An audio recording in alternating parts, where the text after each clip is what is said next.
commence comme si c'était une dégustation. Donc on présente les cuvées du Mastélem. On y va, on est parti.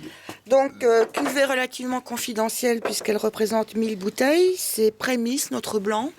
Prémisse, pourquoi Prémisse? Parce que c'est un début qu'on a des objectifs de replanter 1,5 hectare de blanc. Dans l'immédiat, il y a 20 arts de vieux Carignan qui ont 51 ans et 20 arts de Chardonnay qu'on a planté tous les deux en 2001. Voilà, pour Prémisse. Très bien. Laisse là parce que sinon je... Voilà. Et là, nous passons à la première cuvée de rouge qui est le Carpe Diem. Carpe Diem, donc la cuvée de base en Pic Saint-Loup, qui est composée de 50% de Syrah, 40% de Grenache et 10% de Cinsault. Ça fait très scolaire de donner tous les... Voilà. Donc sur le fruit... Alors, son prix chez les bons cavistes 10 €. Moi, autour de 10 euros. Autour de 10 €, oui. Et le blanc, Prémisse? Et pareil.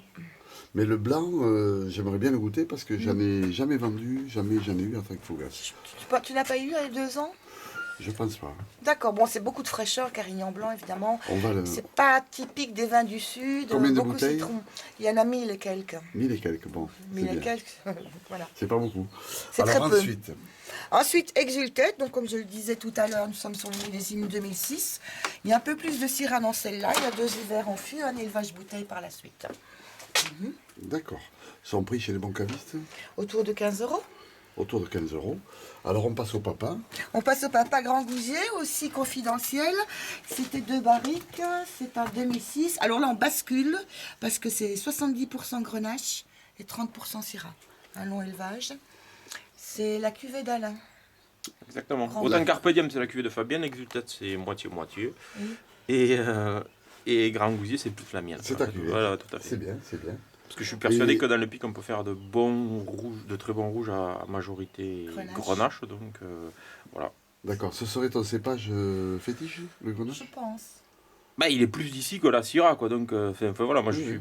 Voilà, quoi, sincèrement. Dans quelques temps, peut-être qu'on pourra plus en déclarer un Pic Saint-Loup, puisqu'il faudra plus de Syrah que de Grenache. Mais bon. Tant pis, il passera à autre chose. En fait. D'accord. La Syrah, c'est quand même relativement noble comme cépage. Le Grenache, il est un petit peu, je ne vais pas dire décrié, mais pour faire un bon Grenache, il faut aller chercher. Quoi. Quel millésime? 2006. 2006.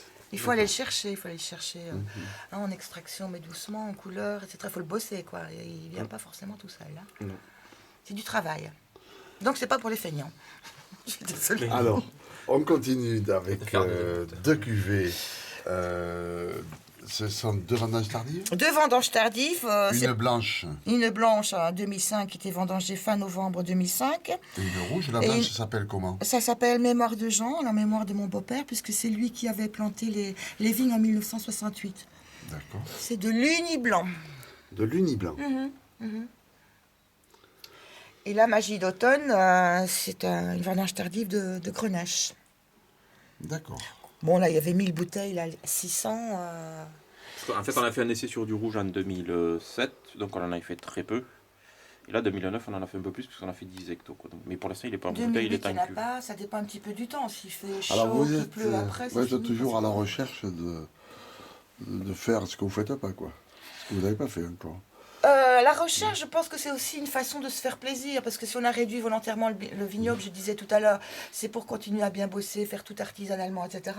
Et aussi pour continuer à se faire plaisir, ne pas courir à tous les salons, devenir des businessmen. On est juste des artisans et des agriculteurs. Je vais te poser une question très difficile, je ne sais pas si tu pourras répondre. Quel est le vin qui s'accorde le mieux, Fabienne, avec les frites?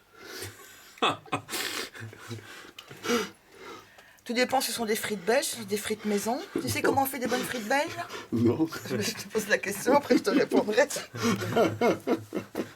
D'abord des bonnes pommes de terre.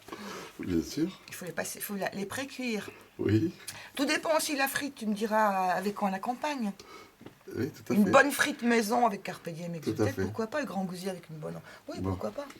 Moi, je verrais avec une bécasse, Grand Gousier ou une caille, mais pas avec des frites. Bon, c'était une question que je poserai une fois. Une fois. Pascal Rivière m'avait dit les vinifilles, ok. On était en Belgique, on s'est dit pourquoi pas les vinifrites dans une manifestation.